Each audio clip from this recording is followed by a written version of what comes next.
5 days have passed since the expansion came out, so now we can really see how the meta is shaping up. In this video I will show you 5 of the best Hearthstone decks right now, their mulligans, win rates, and also some general tips for them. But we're also gonna check out all of the other working archetypes for each individual class, so stick around to the end. If you're serious about Hearthstone and you enjoy what I'm doing, drop a like and subscribe to the channel. And don't forget you can hire me for some Hearthstone coaching. Now let's check out the decks. You are not prepared!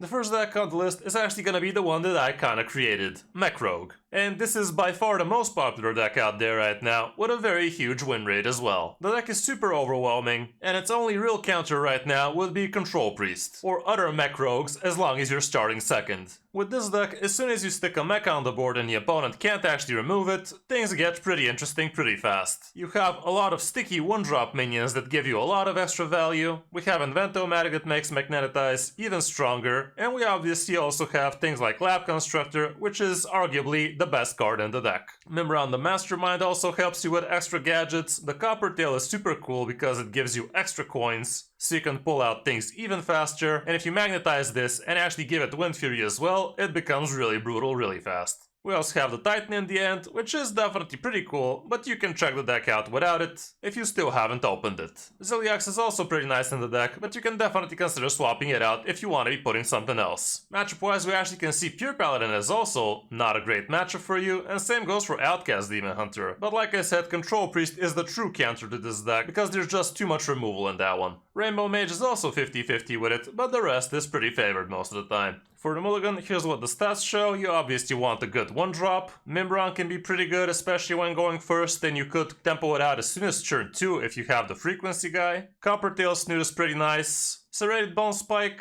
kinda iffy to really keep, like I wouldn't really keep it, especially when going first. From the Scrapyard, however, is pretty nice, especially with a prep if you have it. Inventomatic is pretty good, and same can be said for Lab Constructor. The rest, not so much though. And one on the coin, the situation is pretty similar, and here we can see Prep and Bone Spike, and I would honestly try and keep these together, not just one or the other. Coppertail can be pretty nice, especially if you have already a good turn 1, like let's say Click Clocker, and you can basically play this on turn 1 and on turn 2 coin out the Coppertail Snoot, and basically you've coined out a free drop and you still have the coin. So that's pretty nice. And yeah, still the Lab Constructor, pretty good. For other good rogue decks right now, we also have variants that are running Krakatoa in it, and that is basically a good standalone card. There's also a Mech Big Rogue, which is abusing the new Containment unit with the help of Scourge Illusionist. And there's still some variations of Miracle Rogues going out there as well, but the win rate is just not as good. On the number 2 spot, we have Rainbow Mage, and this is another deck that's actually pretty oppressive so far. As you guys know, the deck is full of different spell schools, so you can actually amplify the effects of both your Wisdom of Norganon, as well as so you can make your Sif stronger.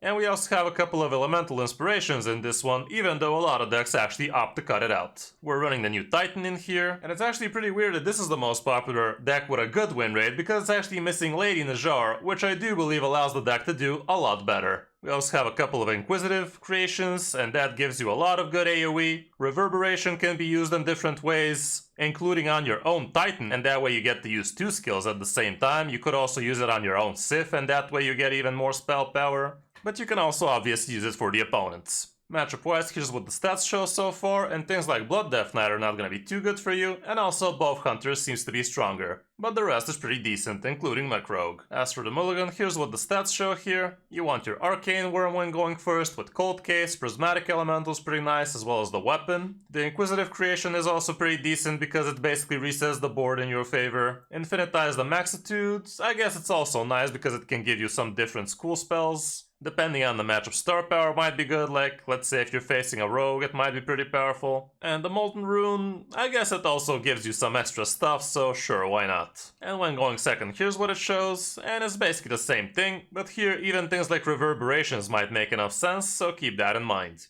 For other good mage decks, we have several different iterations of Rainbow Mage. There's also something called Control Mage, which looks pretty much the same thing, honestly. There's also a Burn Mage out there with the help of Egwin and Devborn, which is kind of surprising, and also has some secret package going in for it. But yeah, all around for now, Rainbow Mage seems to be the way to go for the class. On the number 3 spot, we also have Secret Hunter, and this is a very different variation, which is actually doing quite well right now. In this one, we have the secret package with a costumed singer and a couple of good secrets, with bait and switch, as well as hidden meaning. We also have the Titan Force traps, as well as the cool new weapon, which can get discounted pretty nicely, and it does pack quite the punch. We're also running some arcane package action going in this one with Conjured Arrow, as well as Halderon.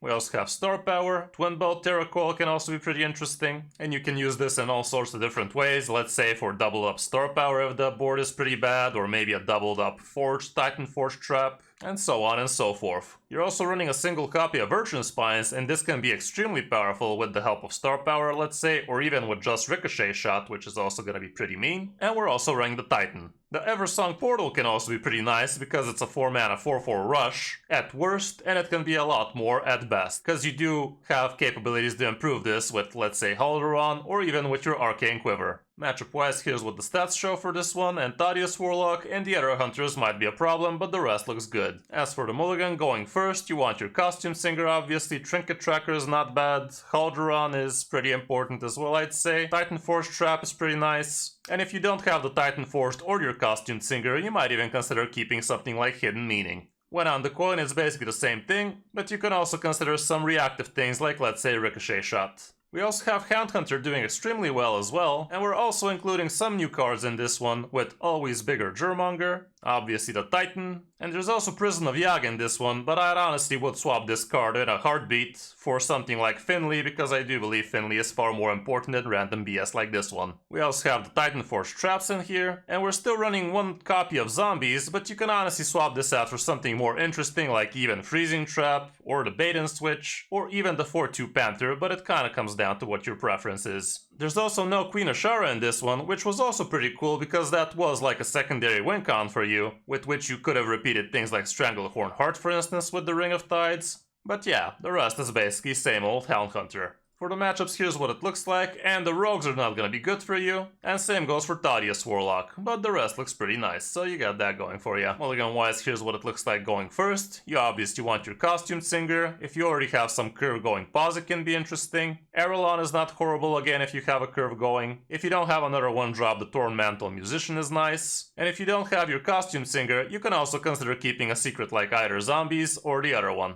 Trinket Tracker is also not bad, Spirit Poacher and Wild Spirits are also great, and that's usually what you'd go for here. As for what on the coin, it's pretty much similar, but you can also consider keeping like Hope of Kel'Thuzad, depending on the matchup. Lorphamar can also be a keep, Titan as well. If you're against the Relic, the Mr. Mukla is insanely strong for instance, and so on and so forth. For other good Hunter decks, we also have different iterations of Secret Hunter. There's still 30 Hound Hunter as well, but I would definitely be sticking with the 2 Hunter lists I showed you so far. And on the last spot, we also have Nature Shaman, which is quite the weird deck, but it's definitely pretty powerful if you know what you're doing with it. This Nature Overload list is running a couple of Bioluminance, and with the help of that, they can build a very big board like, let's say, just with a single Totemic Evidence, which gives them basically +4 spell power, and they can start spamming your face with the help of Lightning Bolts, Overdraft, and the new Crash of Thunder as well, which usually comes down to 0 mana. They can also discount their nature spells a turn prior with the Flash of Lightning, and that way the combo comes down pretty easy, usually around turn 7 if they're lucky enough. They're also running the new Titan obviously, the Alter Core helps them stay in the game long enough, and they have quite a lot of card draw with Ancestral Knowledge,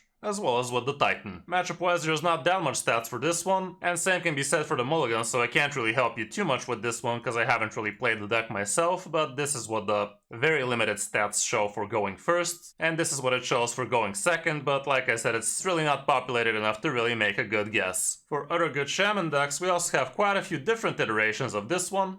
Totem Shaman is also seemingly doing quite well, but that's about it for Shaman. For the classes we haven't mentioned, starting off with Death Knight, Plague Death Knight and Blood Death Knight seem to be the best performers so far. As you can see, the most populated Plague Death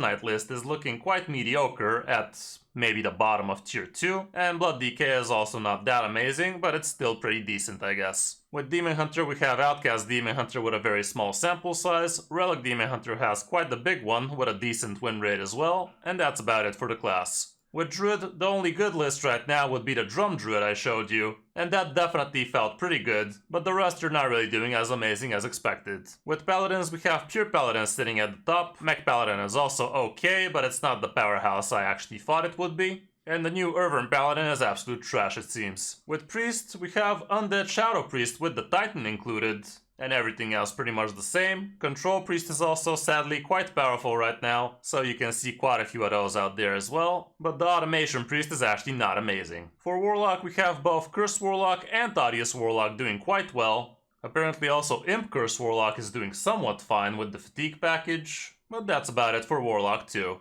And with Warrior, sadly, again, Warrior is not really gonna be doing too amazing. And even Enraged Warrior is not on the lists anymore, which is kinda surprising to me, but this is what the stats show so far. Anyway, that's gonna be it for this top 5, guys. Hope this helps you figure out what you wanna be playing in the new expansion. Don't forget that nerfs are expected usually 1 or 2 weeks after an expansion launches, so don't be crafting too much. But yeah, thanks for watching. I'm Kris05, and I'll see you in my next video, or stream.